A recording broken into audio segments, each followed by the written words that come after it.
Muse, tell me how he wandered and was lost when he had wrecked the holy town of Troy, and where he went and who he met, the pain he suffered in the storms at sea, and how he worked to save his life and bring his men back home. He failed to keep them safe.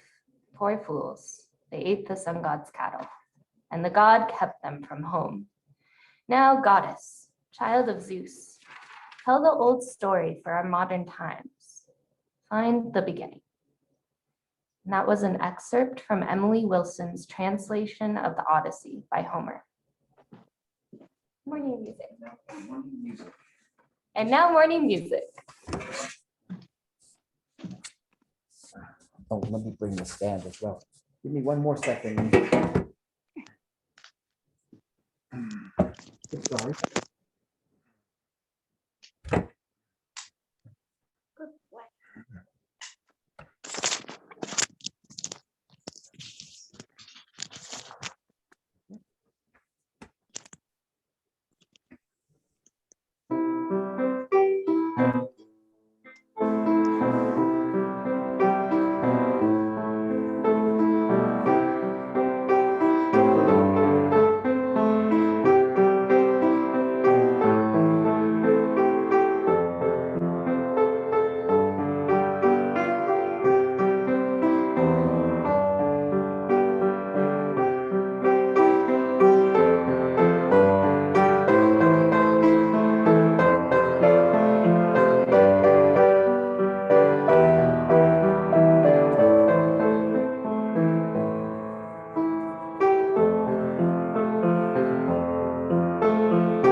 Now it's chalice lighting. Yeah, I do have it all in order. I was just doubting myself.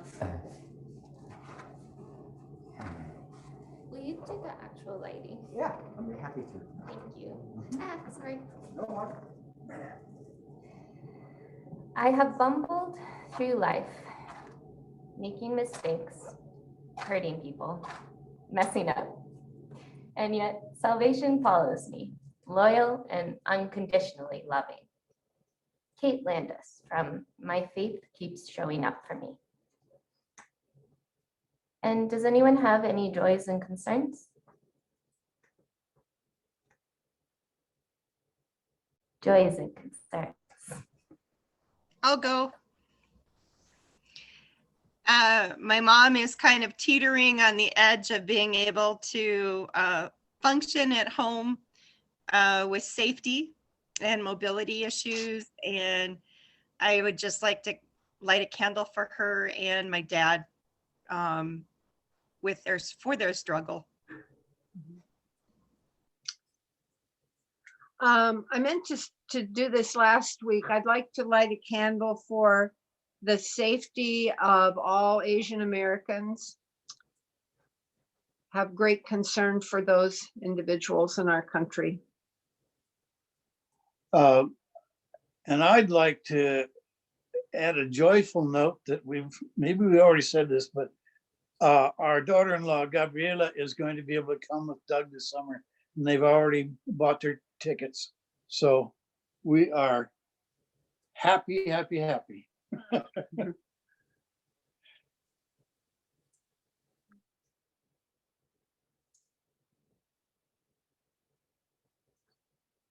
Yes, you can go. I'd like to have you light a candle for Sina Fisher and Black Hawk Fisher. Tomorrow marks a year since they died. And to hold in the light the family that are managing pretty well to be with this loss. Thank you.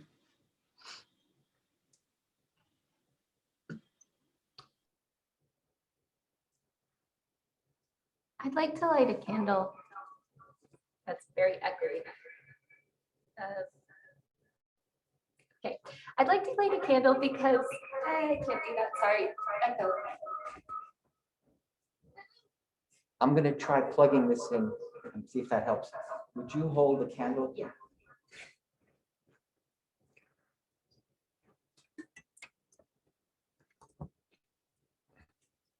Try it again.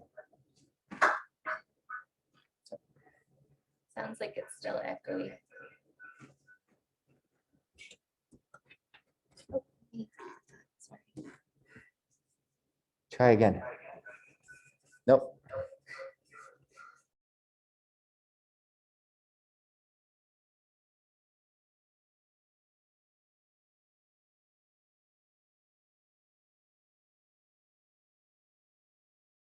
Victor, I muted you, and now try unmuting yourself. Unmute. Still echoey. If we turn this off, if that would help. Hello. Where's that coming from? Is anybody else? Yeah, we are hearing you echo, and Do you have your cell phone here? Absolutely. Turn your cell phone off. Okay. with someone in there with their phone on, that's what's doing it. Yeah, that's what it. Bill Bradshaw had his cell phone on. Victor, could you repeat the joys and concerns because we can't really hear them? So, Okay, so so from now on. okay. I can too. Or somebody should. So now I just did that so I could try to see people out in Zoom world. Sorry, But that doesn't work. Okay. unless you're mute, I don't know if, No. no. Okay. You could come sit over here and watch. You could sit over there. TV's probably a good idea. Yeah. Okay. And you have a joy or concern, yes? Yeah, I had a joy. Last night I had this sudden moment where it felt like everything was going to be okay. And that's not really something that I've had before. And it was a joy. So, any more joys and concerns after that little technical mishap? I'd like to light a candle for Bill Bradshaw. I got a glimpse of him and it looks like he's been, somebody's been working on him and he has a brace on his neck. And so I don't know the story. I'm sure it wasn't Michelle, but I just thought I would light a candle for his recovery from wherever he's been. We're repeating the joys and concerns. So this joy and concern was lighting a candle for Bill Bradshaw because he seems to have a brace on his neck. And we're, I think, a candle of support for Bill. It's a mask. I'm not sure. I'm not good at repeating things.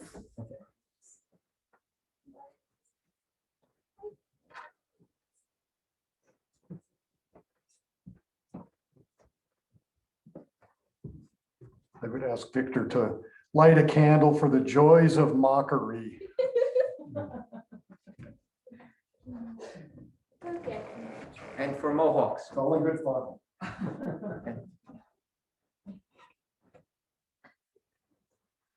Any other joys or concerns, serious or humorous? I'd like to light a candle for living in Sheridan and the fact that our museums are still open and the library and everything else. Okay. There's a beautiful exhibits at the Britain, and one of our local establishments is picking up all the fees, so it's free for folks. So for the audience here, they're lighting a candle for living in Sheridan and free displays at the Brinton and the library and all the awesome stuff we have in town.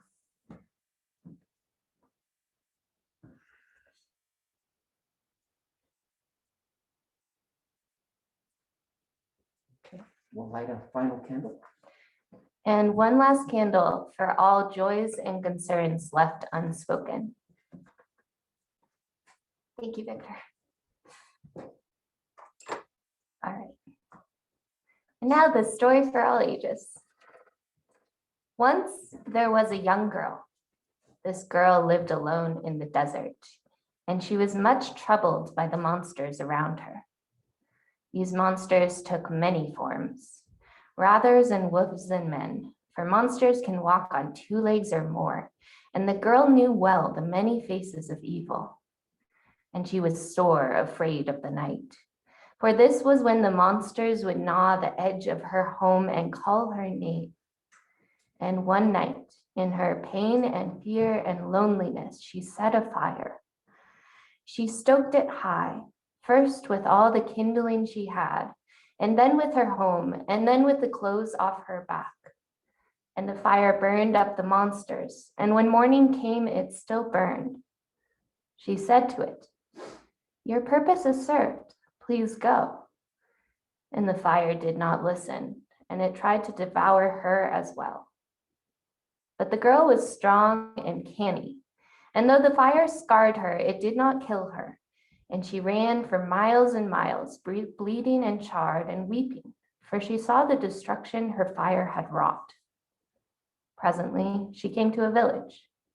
There was a boy in the village, and he saw the state of the girl and said to her, "Why do you cry? Why are you hurt?" And she said, leave me. I am burned because of the fire I have set." And he said, "You are hurting." And she said, "I deserve this hurt. I have hurt others. Let me die so that I might pay penance for the fire." And the boy was not satisfied with this answer, and he grew angry. "You set the fire. You know where the fire is. No one else does. It is your responsibility to live so that you may put it out. Nothing is gained by your death." The girl saw the wisdom in this, and she stood and drank the water the boy offered her and permitted him to tend to her wounds. And together they returned to the place where the fire still raged, and together they put it out. And afterwards the girl said to the boy, "Thank you, for you have saved me." And the boy, who was rightly annoyed, said, "I have saved no one. You have saved yourself. For that is the way it must be, and the way it will always be." And the girl saw the wisdom in this as well and said, "We will journey together, and we will rest together, and we will find the fires that have been started by those like me." And thus they did, and there was no end. And that's an excerpt from the story Have You Heard by Paradi. Okay. And now we're going to do the meditation leading into the moment of silence. And the meditation is 478 in Singing the Living Tradition, and it's a prayer of sorrow from the UN Environmental Sabbath Program. We have forgotten who we are. We have alienated ourselves from the unfolding of the cosmos. We have become estranged from the movements of the earth. We have turned our backs on the cycles of life. We have sought only our own security. We have exploited simply for our own ends. We have distorted our knowledge. We have abused our power. Now the land is barren, and the waters are poisoned, and the air is polluted. Now the forests are dying, and the creatures are disappearing, and the humans are despairing. We ask for forgiveness. We ask for the gift of remembering. We ask for the strength to change.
I'm going to begin this talk by telling you a little bit about two characters I enjoy. Elliot Spencer is one of the main characters of Leverage, a TV show where 5 con artists steal stuff from rich and powerful people and give it back to the rich people's victims. Elliot is the hitter. His job is to protect the team and fight anyone who tries to hurt them, and he's really, really good at it.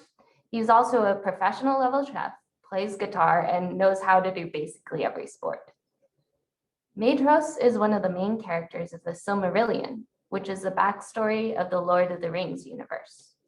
The gist of the Silmarillion is a bunch of elves make war on the devil for hundreds of years, particularly for the sake of some shiny jewels called the Silmarillions. Maedhros is very tall and handsome and fierce. He holds a fortress just outside the gates of the devil's stronghold. He withstands torture for years. He goes to incredible lengths to protect his 6 younger brothers from oblivion. These 2 characters have a couple of things in common. They're both fan favorites. In fact, they're the most popular characters in their respective stories. And they both murdered a lot of people. Elliot joined the army right out of high school. He spent years killing people for the United States military, until eventually he became the right-hand man of a ruthless arms dealer instead. We never see Elliot's backstory directly, although it's implied that he's tortured and killed lots of civilians. In the present day, Elliot works to help people, and he never kills, but his background is bloody. Maedhros is a war criminal who attacked refugee camps twice, killing children and innocents in his quest for some pretty jewels. Even before that, he killed other elves at peace in order to steal some boats. Maedhros ends his life without atoning for what he did in any significant way. Why do we care about these characters? Why do so many people relate to and write stories about these characters of all people? For one thing, our brains don't have a great sense of scale. Characters who do terrible things but are written sympathetically put our mistakes into perspective.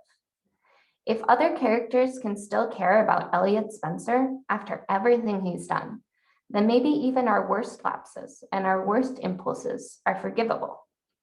It's cathartic to see someone who did truly horrible things move past their issues and seek redemption.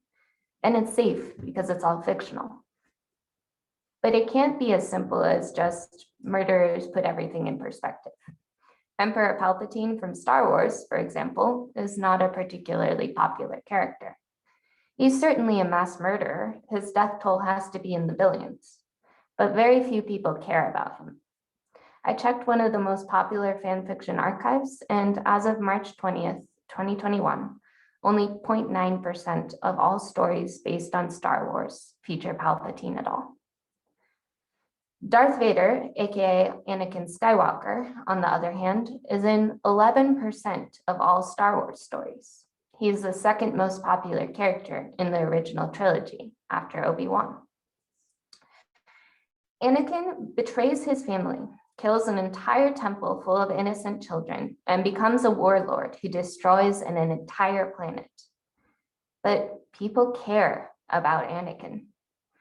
There's thousands of stories about what might have happened if he'd chosen a different path. Hundreds of stories about what might have happened if he lived in the modern world. And 1,014 stories tagged specifically, Anakin Skywalker needs a hug. There's probably lots of complicated reasons people care about Darth Vader and not Emperor Palpatine. For one thing, Darth Vader has an iconic design and a lot more screen time. But I think one of the biggest reasons we do not care about Emperor Palpatine is simple. Palpatine is too simple himself. Emperor Palpatine wants power. He pretends to be a harmless old man, but it is completely an act. He is not conflicted about betraying Anakin in the end, and we never get to see him be anything but evil. Our inner lives are pretty universally more complex than I want power. Most of us do not understand or relate to someone like Emperor Palpatine, who cares only about himself. Darth Vader, though, is a tragedy. He kills people, yes, but he also has a family, and he cares about them enough to renounce the dark side on the edge of death. We can see how Darth Vader became who he was. We may not understand or agree, but the narrative treats him like a real person who has a reason to make the mistakes that he makes. Elliot Spencer is a good cook, Maedhros is a loving elder brother. Each of these three fan favorites are beloved because they cause immense hurt, but they also are treated like people beyond the pain that they've caused. My definition of forgiveness is deciding to see someone as more than the mistakes that they have made. Admitting that, yes, the things that were done were wrong, and they're not all that that person is. When we notice the humanity and see ourselves in people like Darth Vader or Maedhros or Elliot Spencer, who do terrible, unconscionable things, we allow ourselves the possibility that maybe we can be forgiven too. Maybe we too are people with inherent worth and dignity beyond our faults and our missteps. Forgiveness isn't about what you deserve, and it isn't about redemption, and it isn't about never making the same mistake twice.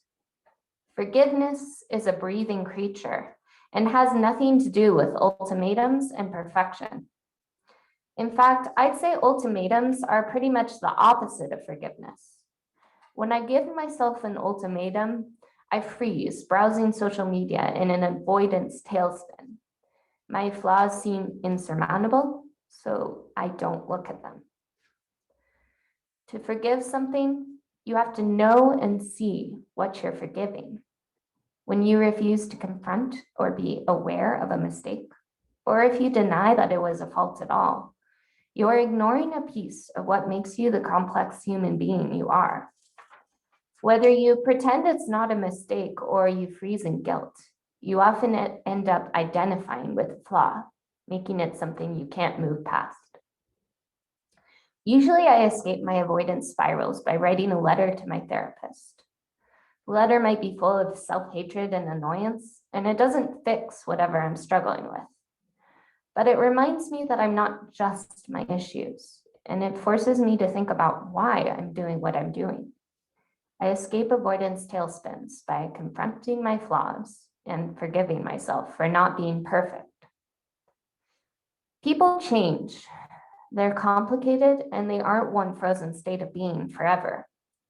I might never be able to eradicate my tendency to procrastinate, and that flaw hurts me and those I care about. But it is not all that I am, and maybe I will get rid of it someday. Even if I don't, I could improve my procrastination habit without fixing the problem entirely. I can do better than I did in the past, and I can keep forgiving myself when I get it wrong again. Everyone always deserves forgiveness. There is nothing that you can do that is a permanent state of being. Nothing you can do makes you not a person. You will always, always be more than the mistakes you make, whether others can see that or not. Unfortunately, today's culture has a bad habit of holding on to the mistakes you've made in the past, especially on the internet. When your only interaction with someone is reading the sexist joke they wrote 6 years ago, it's easy to see them as just that joke. We're quick to point out how others are wrong and scared to give them a chance to explain, lest the internet decides that we're wrong too. If someone isn't perfect, then they are an irredeemable monster. It's not easy to see someone as a whole person on the internet to begin with, and a very black and white cultural landscape today makes this even harder. This isn't just sad, it's dangerous. If a 12-year-old boy makes a sexist joke, every reply might sound something like, "God, I'm so tired of idiots like this," or, "Do you even understand how offensive this is?" The only people who will treat him like a person are people who don't see the joke as offensive to begin with. Other misogynists are happy to sympathize about those evil women screaming at him when he was just trying to be funny. A 12-year-old kid gets radicalized because no one had the time or space to say, "That is not true, and you can be more than that stupid joke." Even if that boy grows up and unlearns his sexism, other people might keep bringing up an ignorant joke that he made years ago when he didn't know better. The internet doesn't forget, and the internet hasn't yet learned to forgive. It isn't the responsibility of random people online to prevent a 12-year-old boy from learning sexism. That's his parents' job. But at the least, attacking and insulting each other is counterproductive. I would recommend either acting with compassion, education, and forgiveness, or ignoring people who you don't have the energy to treat like people. Forgiveness does not mean always being kind or soft or never defending yourself or others who are in danger. Sometimes people will not learn, will never even try to redeem themselves. And sometimes walking away is healthier. But sometimes when you give people a chance, they take it. They start climbing up from the worst parts of themselves. And if you block the trail, the only place to go is back down into the dark. Forgiveness is the start of the climb to redemption. Forgiveness can be painful, especially forgiving yourself, because admitting that a mistake isn't your entire identity means admitting you could try to fix it. Atonement is the trying to fix it part. It's the effort the person who caused the hurt puts in. Redemption, on the other hand, can be the result of atonement. It's getting to a place where the initial hurt isn't hurting anyone anymore. Some mistakes are easy to make up for. If I forget my brother's birthday, redemption might just look like a card and an extra cupcake. Some mistakes are hard to make up for. If I get into a screaming argument with my best friend while they are trying to help me move, redeeming myself might be a long, long process. Like forgiveness, mistakes are breathing things. It's rarely as easy as a cupcake and a card. Most of the time, to truly atone and find redemption, you have to give up something valuable. And you might have to choose to try and fix all the new pain the old mistake caused more than once. Once a mistake has been made, there it is in the world. An old sexist joke might hang around for years, hurting new people. Sometimes redemption might not be possible at all. If I killed someone, there would be no way to fix that pain. I could save hundreds of lives. I could atone for years, and it still wouldn't give back the life I stole. Those I hurt might never forgive me. It is possible to never be forgiven by those you've hurt and still move on from the mistakes you made. In fact, I think it's often necessary. The characters I talked about earlier are popular because they allow us the catharsis of forgiveness and redemption without the real painful, scary work of it. But these stories also tell us you are strong enough to live with your mistakes. Life goes on even when you are not perfect. We can't erase the hurt we've caused, and we can't always know whether that hurt lives on. But that doesn't mean it's not worth it to acknowledge our errors and to try and atone. Justice, too, is a part of this question. Justice is listening to those who are hurt and giving them what they need to heal. Justice doesn't require forgiveness. It might have nothing to do with the person who caused the hurt to begin with. But when it does, justice is almost always best served by repentance, by atoning for what hurt was caused and stopping new hurt from occurring. It's possible to reach justice without ever reaching redemption. And this is one reason it is worth it to keep moving, even when our mistakes keep breathing with us, even when we're never redeemed. I find forgiveness healing and comforting. It's scary to think about a world where people hurt each other for no reason. I might not always like everyone I meet, but I like understanding them as people, even when I don't care for them at all. Forgiveness turns monsters who could hurt me at the drop of a hat into people who have a reason for what they're doing, even if their actions are cruel or their reasons are stupid. I might forgive someone and never talk to them again. Forgiveness doesn't have to mean everything goes back to the way it was before. Occasionally, when you understand someone as a complex human being, you understand that you do not want to spend time with them. That said, I don't think that there's any inherent moral superiority to forgiving everyone. There's times when a person's role in your life is an irrational monster. It can be healing and comforting to decide, all this person is to me is the pain that they caused me, and I don't care why they did what they did. Sometimes it is better to stop spending time and effort thinking about people who hurt you. You do not have to forgive everyone, but I do think that we should open the pathway to repentance as wide as we can and assume people are human until they act inhuman. And if you believe in compassion and justice, you also have to walk the knife's edge between denial and guilt and forgive yourself. For the times you forgot your brother's birthday, and the times you screamed at your best friend, and even the times you killed someone. When we refuse to forgive others and ourselves, we close off the path to atonement, redemption, and justice. Forgiving means confronting the worst parts of who we are, the things we hate about ourselves, and the things we hate about those we love, and deciding, no, this isn't all of who you are. It's here, it exists, and I will not let it define you. We will always, always be more than the mistakes we make. And hey, if it's any consolation, the internet is chock full of fictional mass murderers getting snuggles and moving past their sins, redeemed or not. Others forgive them, and eventually they learn to forgive themselves. If they can do it, maybe we can too. Thanks.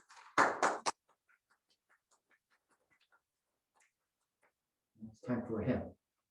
I don't know how to do that. Ian is going to do it. Okay.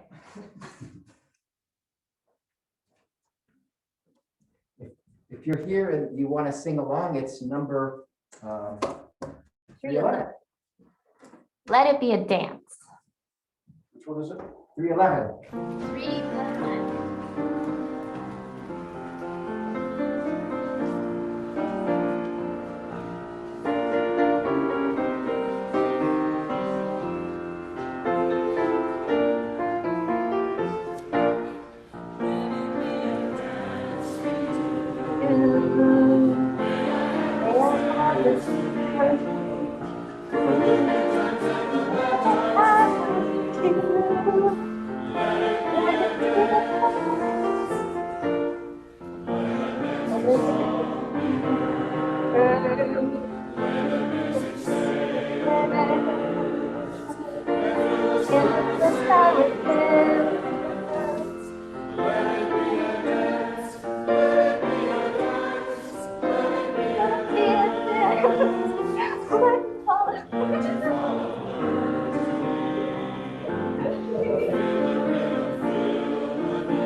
take it on the road. Okay, So then, offering. yes. So now we're going to bless the offering. Let this be an offering to sustain and strengthen this place, which is so sacred to many of us, a community of memory and hope, for we are the keepers of the dream. And you can send those offerings to Ramona Stein, our treasurer, or also through Tidely on the Sheridan UU website. Yeah, and it's in the order of service too. Cool. Do I need to read it? Closing words come next. Okay, You have them. I do. So now we're going to do closing words, which is number 692 in Singing the Living Tradition. If here you have found freedom, take it with you into the world. If you have found comfort, go and share it with others. If you have dreamed dreams, help one another, that they may come true. If you have known love, give some back to a bruised and hurting world. Go in peace. And that's by Laurelyn Bellamy. Nice. Now discussion.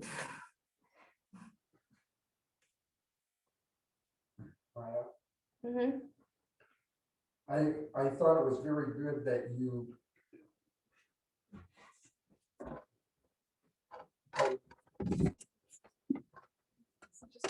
just turn. Too late. I thought it was good, Maya, that you talked about the internet.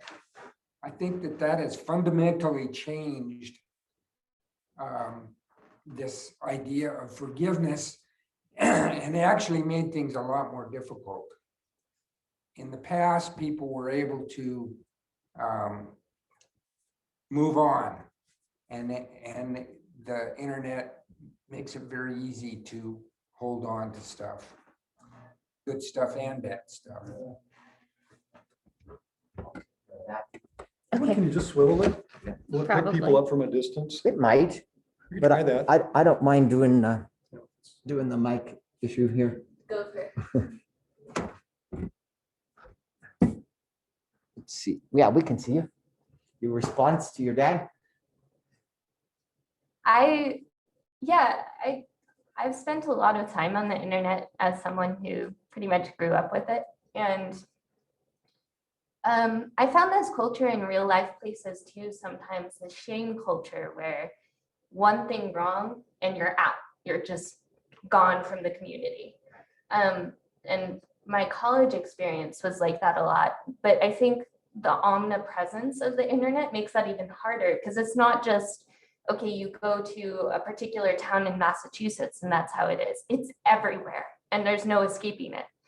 And so it's really hard to try and unlearn those unhealthy ideas when there's something that you keep getting exposed to. And I wish we could all learn to step past that kind of black and white shame culture. Just to piggyback on that. You can talk into the mic. Yeah, maybe I'll just talk into the mic. First, let me say I really appreciated that talk. I think that I am functioning at my best when I'm not seeing people in black and white and I'm able to appreciate the capacity of forgiveness. And what I thought about partly when you were speaking is these horrible killings that have occurred. I thought about the one in Charleston a few years ago, and what I remember most about that is that the people who survived that, they were talking to the killer and they were in tears and they were saying, "We forgive you." Remember that? That was so powerful. And then I thought about the most recent killings where there's, of course, people are angry and they're rightfully so. This man that killed all of the Asians, and the debate about is this a hate crime or is this a mental illness? As though we should dissect it and, figure out, what the real bad was, and not even allow ourselves to think about, what might be going on in the mind of a person who would do that, right? And the same thing with the guy that killed the people in Boulder, right? We want to be thinking in this black and white way, and yet, if we want to be our best selves, as you have pointed out to us, we want to be able to look beyond the simple and to try to understand people in more complex ways. So anyway, that's kind of where my mind went as you were speaking. And if you have any response to that, I'd welcome it. And if not, we'll have somebody else give a question. Yeah, thank you, Victor. I think when I was thinking about that too, and also thinking about like my own fear, because I think a lot of times we seem to make excuses for people, but I don't think as I mentioned in some of the later parts of my talk, I think you can understand someone and you can say, I see the reasons why you did that, and I don't accept your actions, and I don't think they were right or okay, and I think you deserve some sort of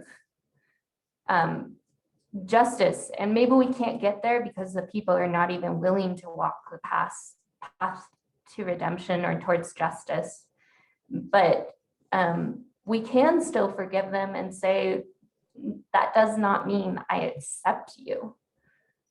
And it's just like this complexity that I think often our modern world just doesn't really want to embrace.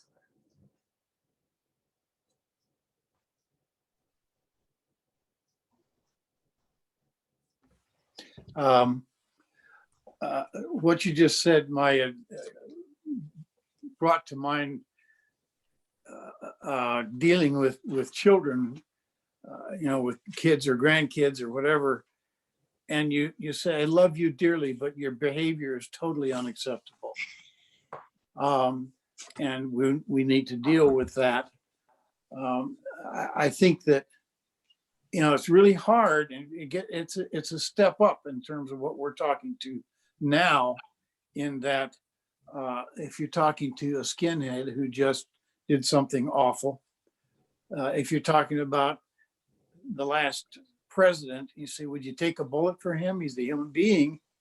And I think I've said this before, I might hesitate, but I just think that we're all human beings. And in that sense, we have value. Our behavior is something different, and we have to cope with that. And I think that's part of the forgiveness issue. Yeah, and I think for me, I might forgive President Trump, but I definitely would not take a bullet for him. Choke. Bill, did you have something to say? Nothing meaningful, but I'm going to say it anyway. I really liked your presentation today. You triggered a thought early on in your talk, but later in your talk, you talked about that, and I just thought you did a really nice job. It had a really nice perspective on this whole idea of forgiveness. I just found myself thinking a minute ago that forgiveness really is kind of more important at the local level and at the personal level. And this idea of sort of universal forgiveness is it becomes an abstraction the further out you get from personal forgiveness or a community forgiveness. It's somebody that does something heinous in China really probably doesn't care about my forgiveness, but they care about their familial forgiveness or their community forgiveness, probably. So it's sort of analogous, I guess, to that old saying, environmental thing, think globally, but act locally. I kind of think about forgiveness like that too. It makes me feel good to think about forgiveness in the abstract, but I'm forgiving people that don't know I exist and don't care, maybe, so That's just how I feel about it. It's just kind of a local thing. It's more important and meaningful. And where's the stupid part? I said, where is the stupid part? I don't know. It's nothing new.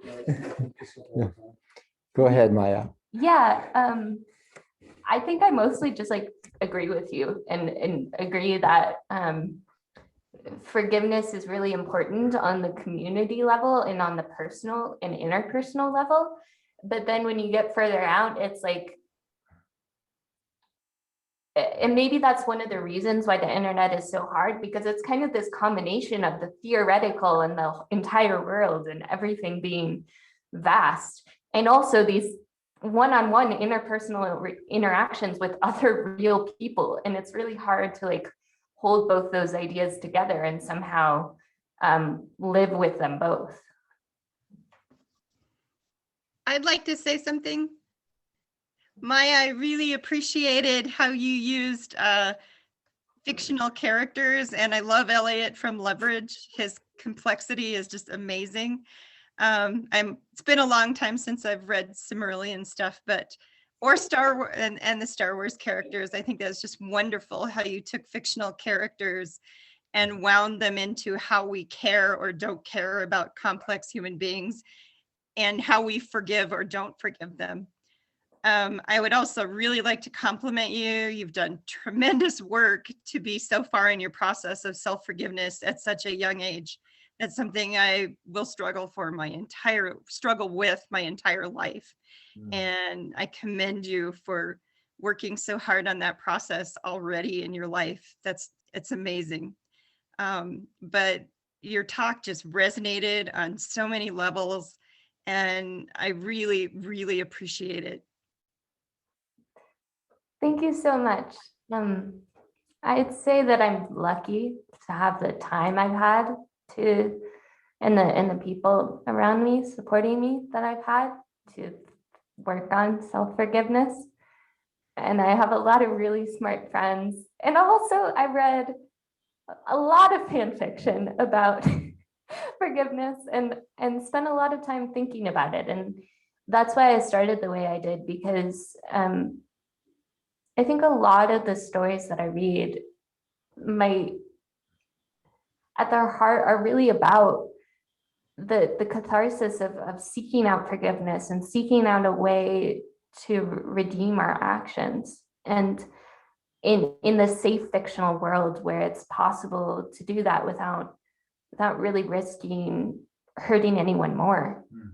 And I think the story for all ages is actually an excerpt from a Star Wars fan fiction. So, I mean, this can be really, really, it's something that other people spend a lot of time on and spend a lot of energy and put a lot of themselves into. And I think it's cool that I get to see those things. Mama. Okay. I'd like to mention. One sec. My mother has something to say. Yeah, okay, thank you. Mom goes first, please. I trust you. Well, I think another talk could be, why doesn't Elliot Spencer kill himself? Because he never really forgives himself. You know, self-forgiveness. It's like, why, how does he go on when he doesn't forgive himself, but he keeps trying to redeem himself? That's another topic. He's a great complex character. Okay, I'm done. Oh, I'm sorry. No. Joe's whispering in my ear, so I'll be quiet. Georgia. Thank you. Thank you for your talk, Maya. I found it very, very thoughtful, and I particularly liked your statement of that forgiveness is being able to see more in a person than in the mistakes they've done, even the worst they've done. And I have the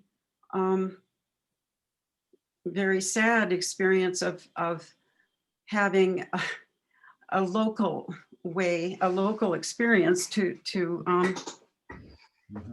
consider about this. To have someone that I have always cared for and I think I would say love,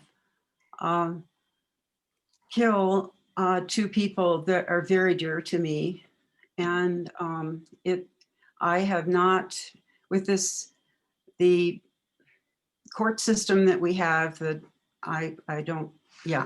court system, I'll call it, it's so adversarial that even though at the beginning I wanted to connect with the defendant, I have found it to be appropriate not to reach out.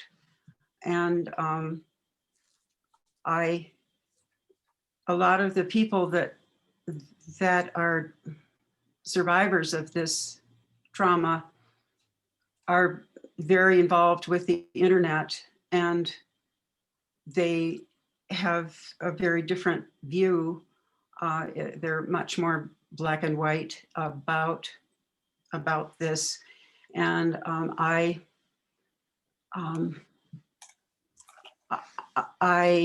think they would probably feel offended to hear how I think. And so this is a conundrum, and I'm not sure how to be or do in the future in terms of communicating with both the family that survived and the person that committed this great offense that can't be accepted, or I mean, it's behavior that is not ever okay.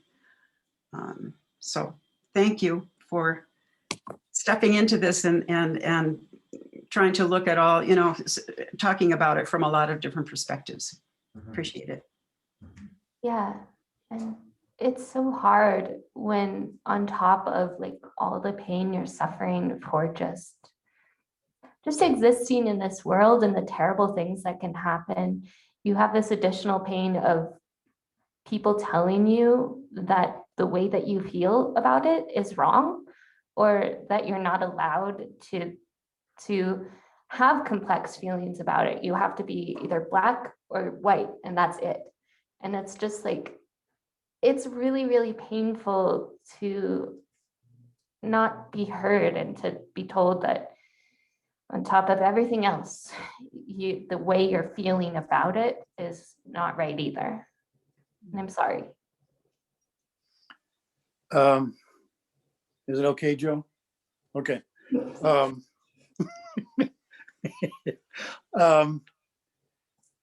I was just thinking of two forms of forgiveness.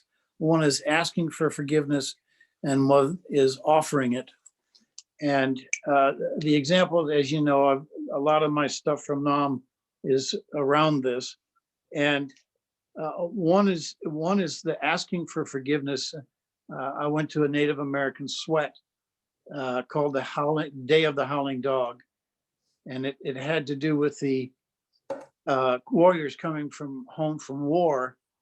And the important part of the sweat was asking forgiveness of the families and the warriors that they killed or maimed or whatever in their war.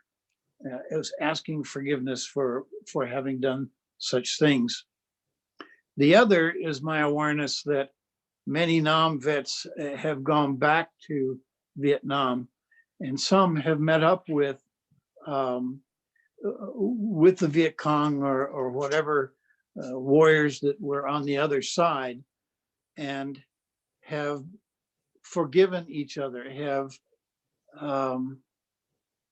moved past that awfulness and come to a different place and have forgiven each other. So like you said, Maya, some pretty nasty stuff, and forgiveness still flourished. Thanks. Maybe one more comment. All right, if anyone has one more comment, we can do that, and then we'll wrap up and do the closing thing, extinguishing the chalice. I can talk.